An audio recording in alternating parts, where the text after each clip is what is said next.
காய்ந்த பட்டாணி மாதிரி காய்ந்த பந்தங்கள் சொந்த பந்தங்கள் ஆக்குவது எப்படி அப்படின்னு அந்த பதிவுல பார்க்க போறோம். ஒரு ப்ராவர்ப் இருக்கு, 2 peas in a pod அப்படின்னு. ஒரு நெற்றில் 2 பட்டாணிகள்.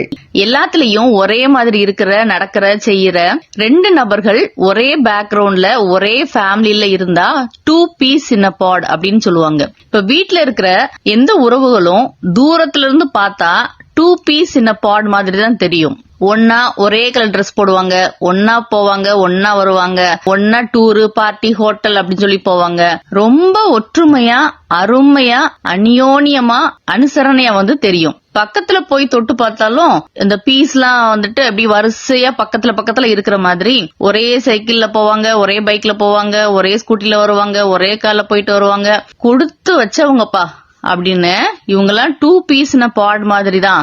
நல்லா இருக்காங்க, நம்ம தான் இப்படி இருக்கோம்னு நம்ம நினைச்சுக்குவோம். ஆனா பெர்ஃபெக்ட் பீஸா தெரிஞ்சது உரிச்சு பார்த்தா ஸ்பிளிட் பீஸா உடைஞ்சு போய் கிடக்கும். அதுலயும் 2 பட்டாணில ஒரு பட்டாணி பச்சை பட்டாணியா இருக்கும், இன்னொன்னு காஞ்ச பட்டாணியா இருக்கும். பச்சை பட்டாணியை உரிச்சு அப்படியே பிரியாணில, புலாவ்ல, குருமால, சூப்பு, சப்பாத்தி, தோசை அப்படியே போட்டோம்னா வெந்துரும். ஆனா காஞ்ச பட்டாணி அப்படி இல்ல. மோர் தென் 8 hours அதை ஊற வச்சாதான் அது சாஃப்ட் ஆகி வேகும். நம்ம 2 peas in podம் அப்படிதான். ஒன்னு உள்ள பச்சையாவும் ஒன்னு காஞ்சி போய் இருக்கிறதுனால ரெண்டையும் ஒன்னா வேக வச்சா என்ன நடக்கும்னா, ஒன்னு வெந்திருக்கும், இன்னொன்னு வேகாம இருக்கும், இல்ல அரைவேக்காடா வெந்திருக்கும். அதான் புலம்புறப்ப என் நேரம் வெந்ததும் வேகாததும் கூட அரைவேக்காடு கூட எல்லாம் குப்பை ஓட்ட வேண்டி இருக்கு அப்படின்னு அரைகுறையா வெந்தது நினைச்சு நொந்துக்குவாங்க. கல்யாணத்தை கூட நீங்க இப்படி கேள்விப்பட்டிருப்பீங்க, கல்யாணம் அமையறது நல்லதுக்கு ஒரு பொல்லது, பொல்லதுக்கு ஒரு நல்லது இப்படின்னே கிடைக்குமா. அது மாதிரி வெந்ததுக்கு ஒரு வேகாதது, வேகாததுக்கு ஒரு வெந்தது, காஞ்ச பட்டாணிக்கு ஒரு பச்சை பட்டாணி, பச்சை பட்டாணிக்கு ஒரு காஞ்ச பட்டாணி அப்படின்னு அமையுமோ என்னமோ. இந்த பீஸ் பாட்ல இருக்கிற மாதிரி இவங்க அந்த குடும்பத்துக்குள்ளயும் புழுங்கிக்கிட்டே கிடப்பாங்க. வெளியில இருக்கிறது மேட் ஃபார் ஈச் அதர், உள்ள எவ்ரிடே டார்ச்சர்.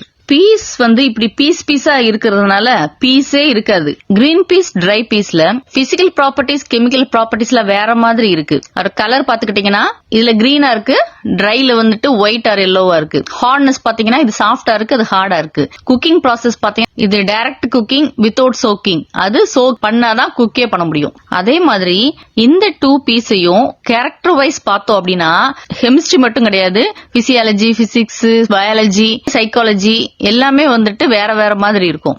எத்தனை வருஷம் ஆனாலும் அவங்க கேரக்டர் புரிஞ்சுக்கிறது புரியாத புதிர்தான். பச்சை பட்டாணி காய்ந்த பட்டாணி ஆகலாம், ஆனால் காய்ந்த பட்டாணி ஒரு நாளும் பச்சை பட்டாணி ஆகாது, ஆக முடியாது. காஞ்சது காஞ்சதுதான். வீட்டுல ஒண்ணு இல்ல வீட்டுல ஒரு உறவு அப்படிதான் இருக்கும், ஒன்னும் பண்றதுக்கு இல்ல.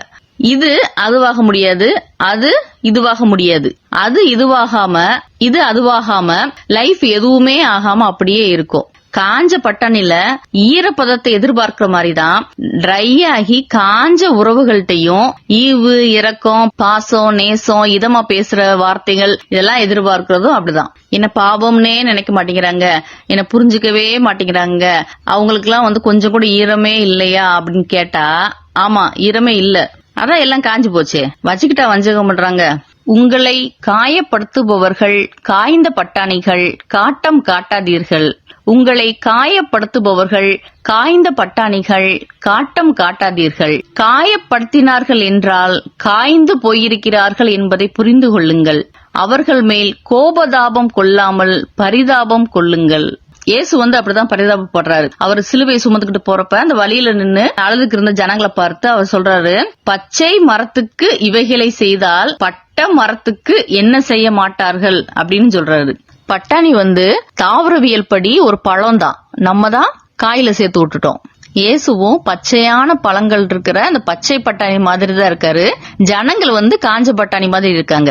பழங்கள்லாம் நிறைய இருக்கிற மரத்தை அவ்வளவு சீக்கிரம் யாரும் அப்படி வெட்டிட மாட்டாங்க. அது மாதிரி நிறைய பழம் நிறைஞ்சிருக்கிற மரம் மாதிரி நான் இருக்கிறேன், பச்சையா இருக்கிறேன். எனக்கே இதெல்லாம் செஞ்சா காஞ்சிருக்கிற உங்களுக்கு என்னெல்லாம் செய்ய மாட்டாங்க அப்படின்னு கோபப்படல, பரிதாபப்படுறார். நம்மளும் ட்ரையான ரிலேஷனை பார்த்து கோபப்படாம பரிதாபப்படணும் இயேசு மாதிரி. சரி, எத்தனை நாளைக்கு தான் பாட்மேட்ஸ் மாதிரி ஹவுஸ்மேட்ஸா இருக்கிறது?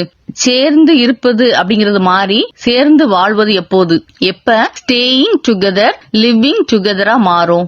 இதுக்கு என்னதான் பண்ணலாம் அப்படின்னா அவசரப்படாதீங்க.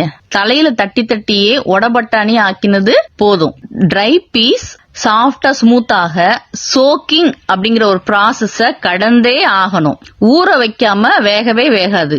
காஞ்ச பட்டாணிய தண்ணியில ஊற வச்சிடலாம். காஞ்ச உறவை எதுல ஊற வைக்கலாம் அப்படின்னா ஜீவ தண்ணீர்ல தான்.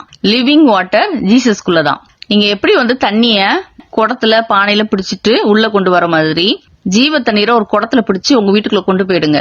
மினரல் வாட்டர் கேன் போன் பண்ணி ஆர்டர் பண்ற மாதிரி ஜீவ தண்ணீரை ஆர்டர் பண்ணுங்க. இயேசு ஜீவ தண்ணீரை உங்க வீட்டுக்குள்ள வந்துருவாரு. ரொம்ப ஃப்ரீ தாங்க. ஒரு டைம் வேணா ட்ரையல் பண்ணி பாருங்க.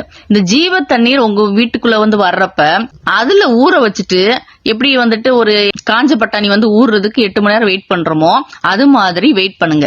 ஏற்ற வேலையில நீங்க நினைக்கிறத விட சூப்பரா சாஃப்டா சாரி சொல்ற ஆளா மாத்திடுவாரு. வெட்டா கூலா சில்லா ஆயிடுவாங்க.